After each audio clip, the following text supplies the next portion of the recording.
नमस्कार, आप देख रहे हैं दैनिक साथी हरियाणा। साथियों, जैसे जैसे 10 मई की तारीख नजदीक आती जा रही है, मुकाबला पूरी तरह से कांटे का हो चला है। रेवाड़ी का रण जीतने के लिए कांग्रेस ने अपने नेताओं की फौज मैदान में उतार दी है। कांग्रेस प्रदेश अध्यक्ष राव नरेंद्र सिंह से लेकर कांग्रेस की वरिष्ठ नेत्री सिरसा सांसद कुमारी सैलजा व युवाओं में अपनी पकड़ रखने वाले रोहतक सांसद दीपेंद्र हुड्डा रेवाड़ी में निहारिका चौधरी की जीत के लिए मतदाताओं को लामबंद करते हुए दिखाई देंगे। इसी कड़ी में कांग्रेस के प्रदेश अध्यक्ष राव नरेंद्र सिंह रेवाड़ी पहुंचे और शहर की परशुराम कॉलोनी में एक जनसभा के दौरान भीड़ को देखकर दावा कर दिया कि रेवाड़ी में निहारिका चौधरी की जीत निश्चित है। राव नरेंद्र ने बंगाल चुनाव को लेकर कहा कि भाजपा वोट चोरी कर सरकार बनाती है, हरियाणा इसका प्रमाण है। उन्होंने दावा किया कि हरियाणा निकाय चुनाव में इसका कोई असर नहीं होगा। वहीं पूर्व विधायक चिरंजीव राव ने भाजपा द्वारा 15 लोगों के निष्कासन पर सवाल खड़े करते हुए कहा कि पार्टी से उसे निकाला जाता है जो खुद चुनाव लड़ रहा हो, लेकिन 5 साल काम किया नहीं और अब निवर्तमान चेयरपर्सन पर पूरा दोष मढ़ दिया।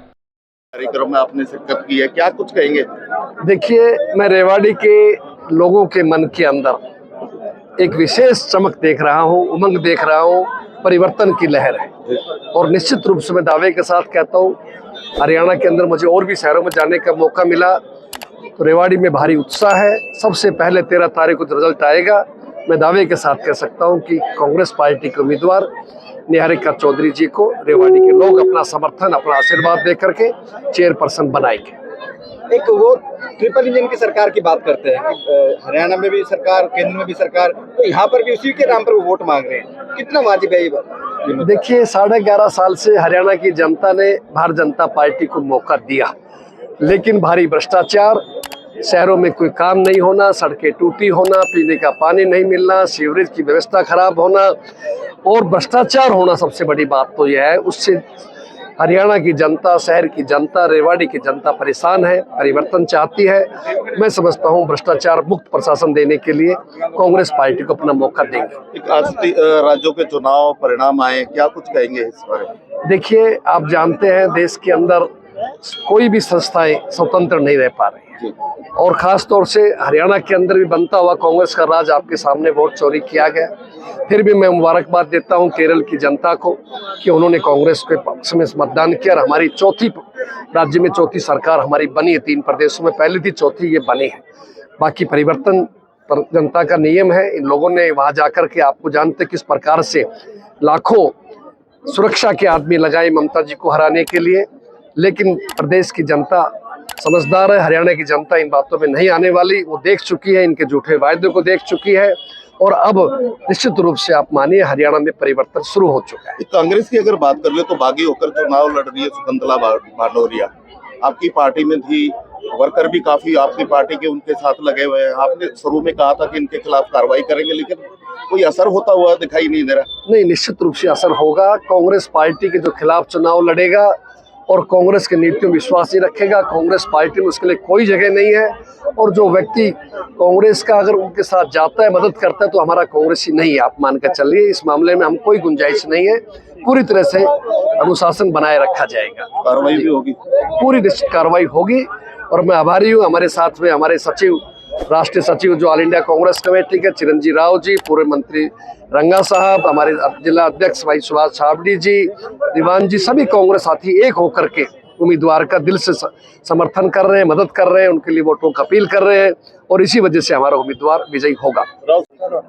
भारतीय जनता पार्टी ने 18 लोगों को निष्कासित किया। भाई, जो चुनाव पार्टी के लड़ते हैं उनको तो आप निष्कासित कर सकते हैं, पर अभी जो चेयरपर्सन थी पूनम यादव जी, वो तो चुनाव नहीं लड़ रही हैं। बलजीत यादव जी भी चुनाव नहीं लड़ रहे हैं, तो उनको क्यों निष्कासित किया गया? ये भारतीय जनता पार्टी को इस बात का जवाब देना चाहिए। भाई, जवाब उसको हटाया जाता है, पार्टी से निकाला जाता है, ये केवल मात्र जो 5 साल इन्होंने काम नहीं किया और जो भ्रष्टाचार भारतीय जनता पार्टी ने मिली भगत के साथ किया। मेरे को सहानुभूति है हमारी पूर्व चेयरमैन पूनम यादव जी और बलजीत जी के साथ कि उन्होंने सारा जो दोष है उनके ऊपर डाल दिया। मलाई इन सब लोगों ने मिलके खाई और आखिरी में इनको निकाल दिया। ऐसा ही हाल इन्होंने धारवाड़ा के अंदर किया। एक बार मलाई खाने वालों का नाम थोड़ा सा और उजागर नहीं, तो नहीं, सारे बीजेपी के जितने भी लोग हैं सबने मिलके मलाई खाई है, ऊपर से नीचे तक। कोई इसके अंदर छुपा नहीं है, पूरा शहर जानता है कि किस प्रकार से इन लोगों ने इलीगल प्लॉटिंग करी। ये क्या आप लोग नहीं जानते? पूरा शहर जानता है किस तरह से फैमिली आईडी के अंदर चोरी की गई। और धारवाड़ा के अंदर हमने ऐसा ही देखा कंवर सिंह जी पहले हमारी पार्टी के अंदर थे, वो चुनाव जीत के आए, हमने तब टिकट नहीं दी थी सिंबल पर, उनका इस्तेमाल करने के लिए उनको इन्होंने पार्टी में लिया और आखिरी में उनको भी पार्टी से निकाल दिया। तो ये पार्टी ऐसी है जो लोगों का इस्तेमाल करती है, उनको फेंक देती है। कुलदीप बिश्नोई जी का एक उदाहरण हम सबके सामने है, उनका इस्तेमाल इन्होंने चुनाव में किया, राजस्थान में किया। और चौधरी भजनलाल जी जो इतने पुराने कांग्रेसी थे, मुख्यमंत्री रहे, उनके बारे में ऐसे अभद्र भाषा का प्रयोग करना, एक राज्यसभा सांसद रेखा शर्मा जी का और उनके प्रदेश अध्यक्ष मोहनलाल बडोली जी का उसका बचाव करना, मैं और अध्यक्ष जी उसकी कठोर शब्दों में निंदा करते हैं और हम तो कहते हैं उनके खिलाफ कार्रवाई होनी चाहिए। जहां तक बात आपने ये करी कि कुछ लोग निर्दलीय लड़ रहे हैं, वो किसी पद के ऊपर नहीं थे, ना उनके पास आज कोई पद है। और जहां तक बात है, और भी बहुत लोग थे जो टिकट मांग रहे थे, रेखा दहिया जी हैं, वो हमारे 28 नंबर वार्ड से चुनाव लड़ रहे हैं, और लोग जो कर रहे थे, टिकट मांग रहे थे, हर व्यक्ति का हक है। और जहां तक आपने बात की, जल्द उसके ऊपर भी कार्रवाई की जाएगी। पर ये बीजेपी सिर्फ लीपापोती कर रही है, अपने जो इनने काम नहीं किए उसको छुपाने के लिए सारी चीज हो रही है।